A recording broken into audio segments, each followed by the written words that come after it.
बेटा हम लोग अंदर आ सकते हैं क्या? जी आ जाइए। पर आप लोग हो कौन? दरअसल मेरी बेटी से ही आपकी शादी होने वाली है। हाँ, मम्मी ने बताया था, पर ये नहीं बताया था कि आप लोग आ रहे हो घर पे। आइए ना आंटी, अंदर चल के बातें करते हैं। बातें तो होती रहेंगी, मुझे कुछ चीज क्लियर करनी थी इसलिए मैं यहाँ पे आ गई।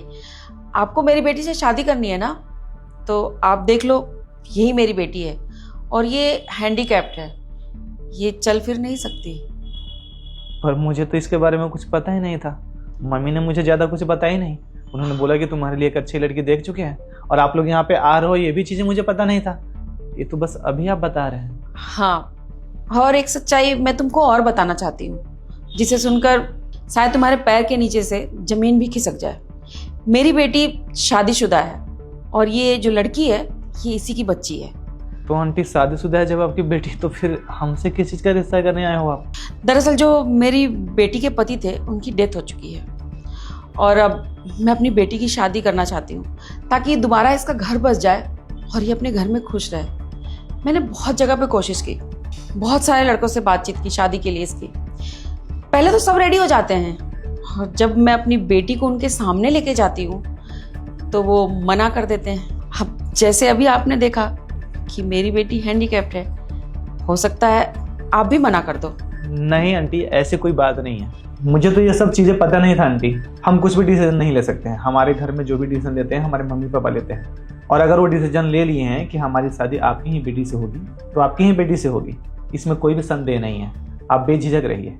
देख लीजिए, शादी करना ज़िंदगी का सबसे बड़ा डिसीजन होता है और मैं अपने पैरों पे ज़िंदगी में कभी खड़ी नहीं हो सकती। मैं फिज़िकली चैलेंज्ड हूँ। आपको मुझसे शादी करने के बाद बहुत सी कठिनाइयों का सामना करना पड़ेगा, बहुत बेइज्जती सहनी पड़ेगी, और तो और सबसे बड़ी बात, ये मेरी औलाद है, इसको अपना नाम देना पड़ेगा। क्या आप सोसाइटी में इसे अपना नाम दोगे? जब हम शादी आपसे करेंगे तो आपकी बेटी भी तो हमारी ही बेटी हुई ना, तो ये मेरे नाम से जानी जाएगी। हमें कोई दिक्कत नहीं है। अगर हमारी मम्मी बोली है कि इस घर की बहू आप बनोगे तो आप बिल्कुल बनोगे, और ये आपकी बेटी है तो आप इसकी माँ हुए तो हम तो इसको पापा हुए ही ना। हमें कोई एतराज़ नहीं है इससे। हम एक बार मम्मी से बात कर लेंगे और आप लोगों को बता देंगे। अब तो चलिए आंटी, अंदर चाय पानी पी लीजिए। चाय पानी तो होता रहेगा बेटा, मैं आपको कुछ चीज़ें और बताना चाहती हूँ। बेटा आप शादी कर लोगे तो आपको मुश्किलें बहुत आएंगी। हो सकता है ये लड़की जो है वो आपको पापा ना बोले, समाज में लोग आपको ताने मारेंगे, आपको घर की सारी जिम्मेदारियां उठानी पड़ेंगी, आपको घर का सारा काम भी करना पड़ेगा, क्योंकि मेरी बेटी तो अब उठ नहीं सकती, चल फिर नहीं सकती। एक काम और हो सकता है, अगर आप चाहो ना तो आप मेरे घर आके रह सकते हो, घर जमाई बनकर। मुझे कोई दिक्कत नहीं होगी, मेरे पास पैसे भी बहुत है, आपको पैसों की भी कोई दिक्कत नहीं होगी कभी। जी हाँ, हमारे पास लाखों करोड़ों की प्रॉपर्टी है जिसका कोई वारिस नहीं है। सिर्फ मैं, मेरी माँ और मेरी बेटी, हम तीनों हैं इस घर में। अगर आप चाहे तो हमारे परिवार का हिस्सा बन सकते हैं और वहाँ रह सकते हैं। आपको कभी किसी चीज़ की कमी महसूस नहीं होगी, पैसों की तो बिल्कुल भी नहीं। देखिए, आप लोग बहुत अच्छे दिल के हो, मैं मानता हूँ, मैं रिस्पेक्ट करता हूँ इस चीज़ का। पर ना ही हमें आपके पैसे की ज़रूरत है और ना ही हम आपके घर पे रह सकते हैं, क्योंकि मेरे लिए सबसे प्यारे हैं मेरे मम्मी पापा। उनको छोड़ के मैं जीवन में कहीं और नहीं रह सकता हूँ। आपको अगर हमसे शादी करनी है तो आपको बस एक चीज़ माननी पड़ेगी, आपको रहना हमारे मम्मी पापा के साथ ही होगा, क्योंकि ये उनका डिसीजन है और मैं अपने मम्मी पापा के कभी खिलाफ नहीं जाता हूँ। अगर मेरे मम्मी पापा बोले हैं आपसे शादी करने के लिए तो कुछ तो देखा होगा उन्होंने आप में। और रहा बात घर जमाई बनने का, तो ये तो कभी नहीं होगा आंटी। अगर आपको हमसे शादी करनी है तो आपको हमारे साथ ही यहीं पर रहना होगा, हमारे मम्मी पापा के साथ में। ठीक है? ठीक है, हमें कोई आशंका नहीं है। हम आपके मम्मी पापा के साथ यहीं इस घर में रहेंगे। लेकिन इस बात से शायद हमारी माँ को थोड़ी प्रॉब्लम हो, क्योंकि मेरी माँ शादी के बाद बिल्कुल अकेली हो जाएगी। इनका सहारा और कोई नहीं है मेरे और मेरी बेटी के सिवा इस दुनिया में। मैं चाहती हूँ कि शादी के बाद भी मैं अपनी माँ के पास रहूँ, अपने पति को लेकर।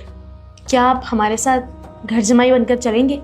देखिए, पैसों की कोई कमी नहीं है हमारे पास। अगर आपकी मुझसे शादी होगी, बदले में माँ करोड़ों रुपए आपको देगी, इवन हमारी सारी प्रॉपर्टी भी आपकी होगी। देखिए, मैंने बोला ना कि ना ही आपके पैसे से हमें मतलब है, ना ही आपकी प्रॉपर्टी से। हमें आपसे मतलब है। और रिश्ते होंगे तो आप सबसे होंगे। आपकी अगर माँ है तो हमारी भी माँ है। तो अगर आप चाहें तो आप हमारे घर पर रह सकते हैं शादी के बाद में। आपका कोई वारिस नहीं है तो शादी के बाद भी तो हम भी आपके वारिस ही हैं ना। एक माँ एक बेटे के घर तो रह ही सकती है ना, हमें कोई दिक्कत नहीं है और ना ही हमारे फैमिली को शायद कोई दिक्कत होगी, क्योंकि आज तक हम अपने फैमिली से कुछ बोले नहीं हैं। और अगर कुछ बोलते भी है बाई चांस तो कभी हमारे घर वाले मना नहीं करते हैं, क्योंकि हम अपने घर के इकलौते इंसान हैं। और जो मेरे मम्मी पापा बोलते हैं हम हर एक चीज़ करते हैं उन्हीं के लिए।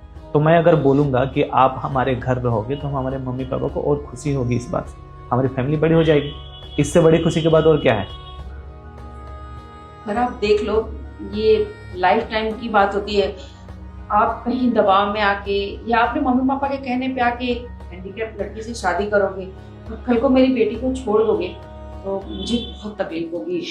आंटी, हमारे माँ बाप ने ऐसे संस्कार नहीं दिया। हमें पता है कि शादी कोई खिलवाड़ नहीं है, ये पवित्र रिश्ता होता है और जीवन भर का रिश्ता होता है। एक बार अगर शादी हो गई तो उससे आप मुकर नहीं सकते हो। एक जन्म नहीं, पूरे 7 जन्म तक साथ देना होता है। और हमें कोई दिक्कत नहीं है। हमें एक बार बोल दिया ना कि शादी आपकी बेटी से ही होगी तो आपकी बेटी से ही होगी। मतलब आपको हमारे पैसों का जरा भी लालच नहीं? हमें आपसे 1 रुपये भी नहीं चाहिए। ये मेरा प्रण था कि मैं जब भी शादी करूँगा तो मैं 1 रुपये में दहेज का या किसी भी चीज़ का मैं डिमांड करूँगा ही नहीं। और अगर सामने से भी कोई देगा तो मैं उस चीज़ को मना करूँगा। मेरे घर वाले सब इस बात से राजी हैं। हम लोग 1 रुपये भी गिर से नहीं लेते हैं। हमारे घर में चाहे जिनकी भी शादी हुआ, हम लोग आज तक 1 रुपये सामने वाले से कभी लिया ही नहीं। हम जितना में है उतना ही में खुश हैं। माँ, परख लिया हमने लड़का, तो करा दोगे मेरी शादी इनसे? बिल्कुल सोना है लड़का, पहले खड़ी तो हो जा तू। हाँ ये क्या मजाक चल रहा है? जी, ये कोई मजाक नहीं है, यही सच्चाई है। और मैं फिजिकली चैलेंज भी नहीं हूँ, मैं बिल्कुल ठीक हूँ, अपने दोनों पैरों पे चल सकती हूँ। तो फिर आप लोग ऐसा क्यों किया मेरे साथ? और ना ही मेरी बेटी शादीशुदा है और ना ही ये इसकी बेटी है, ये मेरी पोती है। भतीजी है ये मेरी, बुआ लगती हूँ मैं इसकी। दरअसल बेटा आजकल जमाना ऐसा है ना कि लड़के हमारे पैसों को देख के ना मेरी बेटी को प्रपोज करते हैं शादी के लिए, या फिर प्यार करने का दावा करते हैं, बड़ी बड़ी बातें करते हैं। उनको लगता है अगर ये लड़की हमारे जीवन में आ गई ना तो हमारे पास पैसा होगा, शोहरत होगा, नाम होगा, जो मैं नहीं चाहती। मैं चाहती थी मेरी बेटी के जीवन में ऐसा लड़का है जो सिर्फ उससे प्यार करे, ना कि उसकी दौलत से। जी, हम मिलकर आपको परखना चाहते थे कि मेरी माँ ने और आपकी माँ ने जो एक दूसरे के लिए हमसफर ढूंढा है वो एक दूसरे के काबिल है भी या नहीं। हम आपको यहाँ पर अच्छे से जानने आए थे और हमने आपको अच्छे से जान भी लिया कि आप दिल से बहुत साफ हैं और बहुत नेक दिल के इंसान हैं। मुझे इनसे शादी करने में कोई एतराज़ नहीं, ना ही मुझे दामाद बनाने में। अच्छा ठीक है, अब तो अंदर आ जाइए, अंदर बैठ के बातें करते हैं। आइए। बिल्कुल।